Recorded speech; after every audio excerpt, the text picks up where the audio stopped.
This is part 2 of the interview with Travis Maron and his thoughts on parenting young athletes. What do you think makes us as parents do this? What are the drivers? Can you talk about what specifically what makes the crazy parent? Well, even though we know it's wrong, like you said, in our heart, deep down. We remember the way it feels, yet at the same time, here we are doing it. What's making us do that? Well, and what's funny is there's actually two sides of the coin, and it's two opposites.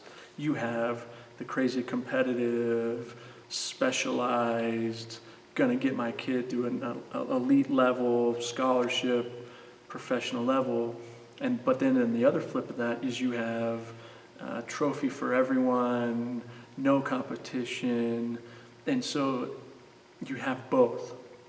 And we're struggling to find that happy median about what is actually best for kids. And some of that, like you said, we remember what it was like and how awful it was. Well, that's like, oh my goodness, got to protect and save my kid, and they're not going to have any adversity, and I'm going to be the lawnmower parent who mows down any problem and shelters my kid. And then you have, dad who played it, or mom that played it at a high level themselves, and the kid comes out of the womb and they're going to be a left-handed power pitcher for the Rockies. I mean, you have that mentality. And the drivers there's so many. Parents feel like if I don't do this for my kid, they're going to fall behind. And that whole point about what you were saying is how we know deep down in our heart it's wrong to do it, and everything tells us that it's wrong to do it. Doctors and psychologists and pediatricians tell us specializing your kid and pushing them that hard is bad. We fear that if we don't do it, then we're failing our kids. We're not giving them every opportunity. I would say the biggest one is that they just don't know any better. I mean, if I get my kid into it early, and they practice it, and that's the one thing, and they're good at it, and that's, I'm like, wow, they're pretty good, so I might as well just keep them in it and have them do it all the time. Well, then they'll be great, and they'll get ahead, and they'll stay ahead. And initially, that is true. That's very true. Initially, that will happen. But will more than likely happen too is they'll burn out, they'll get injured, they'll quit. Relationships might, from a social standpoint with friends, with adults, those all can be impacted by doing that. Let me throw out just a couple of those statistics Sure. that you had mentioned and talked about when you gave your presentation.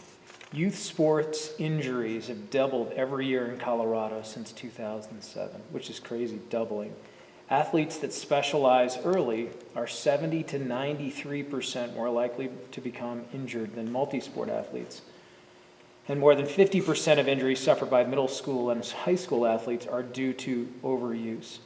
So, those statistics are pretty crazy. And you started to sort of talk around it a little bit, but,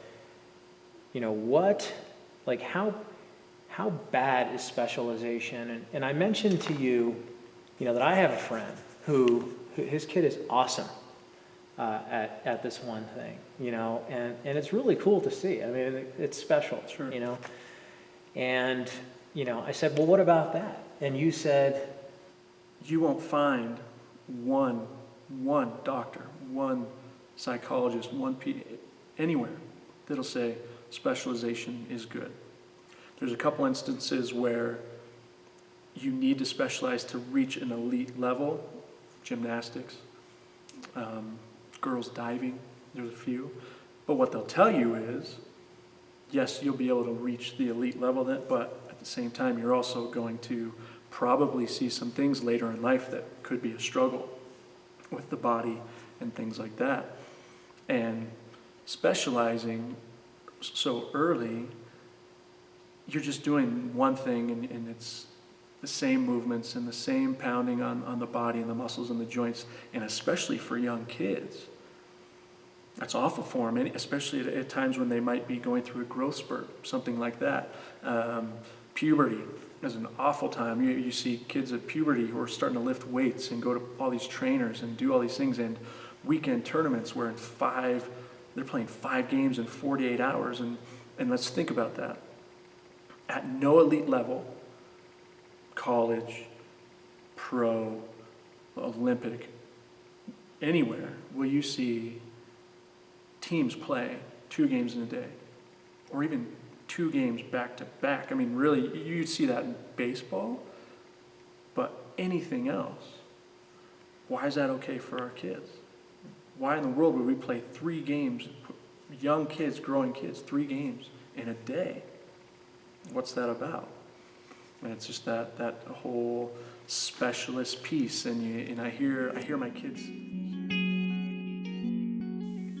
Please keep an eye out for our next episode where Travis will talk further about what might be motivating us as parents to behave in a way that conflicts with our goals as it relates to our kids' athletic experience.